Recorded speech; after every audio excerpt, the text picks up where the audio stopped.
Ok, še suplemente. Aha. Kaj bi recimo jaz, ki jem vse, mogel ali pa bi bilo dobro, da suplementam?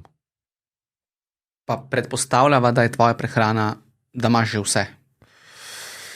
Ja, ne vem, vprašaj me kaj, ne vem, Okej, kako bi to določila.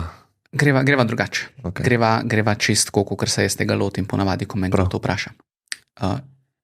Greva izhajati iz predpostavke, da s svojo prehrano pokriješ vse, kar rabiš. Ok. Vsa hranila, vse vitamine, prehranske vlaknine, vse.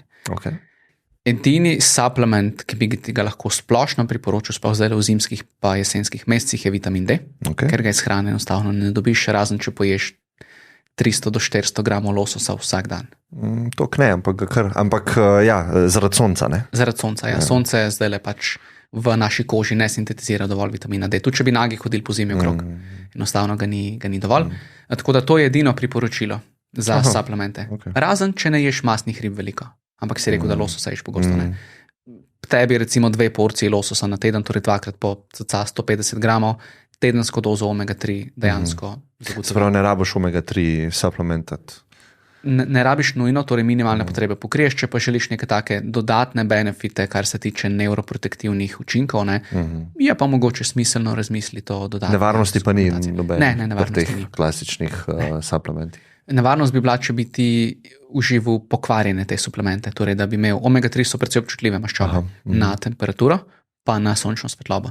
Če jih imaš ti v neki taki v kozarcu, recimo na pultu, propade ti zelo hitro, ne? In se tvorijo neke take snovi, ki jih načeloma nočeš jesti, ampak ne moreš pa predozirati z nekimi dobrimi suplementi. Ok, se pravi, rekel si vitamin D. Ja. Kaj pa ki pomaga D-ju, da se sploh absorbira, če prav razumem? Tako. Ja. A to ni potrebno? Spet izhajava iz tega, da ti s prehrano že zaužiješ vse. Okay. In če imaš toliko pestro uravnoteženo prehrano, tudi vitamina K2 zaužiješ načeloma dovolj. Kaj pa če ne jem dobro, recimo, da jem, zavedam se, da ne jem tako raznoliko, da ne dobim verjetno vseh stvari, pa da nič drugega ne veš o človeku. Okay. Zdaj nekdo to posluša, se je najdel v tem, kar sem rekel, kjer suplemente si lahko kup. To je zdaj tako res shot in the dark, ne? Če nič ne veš o človeku. Ampak da ni nevarnosti, Aha. pa cash imam, vse mi je za cash. Okay. Pač nekaj bi rad, vsaj nekaj pripomoram recimo telesu. Omega-3 prva, Okay. pa vitamin D je pač itak non-negotiable, ne?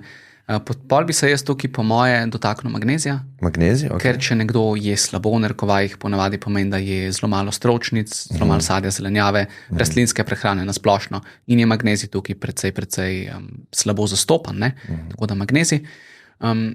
Kakšen specifičen magnezij, ker obstaja več vrst ali je V vse? bistvu tisto, kar je na trgu, je načeloma čisto ok.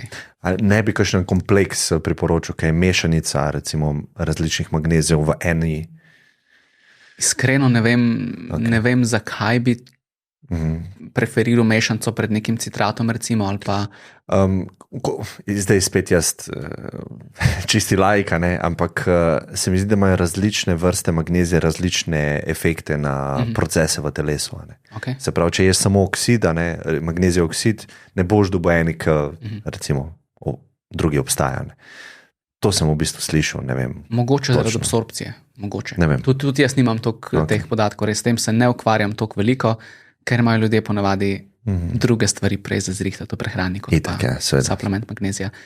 A je še kaj takega potem naprej? Zdaj, če ni res nekih takih specifičnih pomanjkanj, recimo, da nekdo ne je mesa, pa ve, da je slabokrven, ok, železo itak, To smo že pokrila, ja. prej. ampak ni pa tako, da bi rekel, vsi morajo jesti kolagen, pa vsi morajo jesti magnezij, pa vsi morajo jesti neke folne kisline, pa tako naprej. Ne. Ne. Super.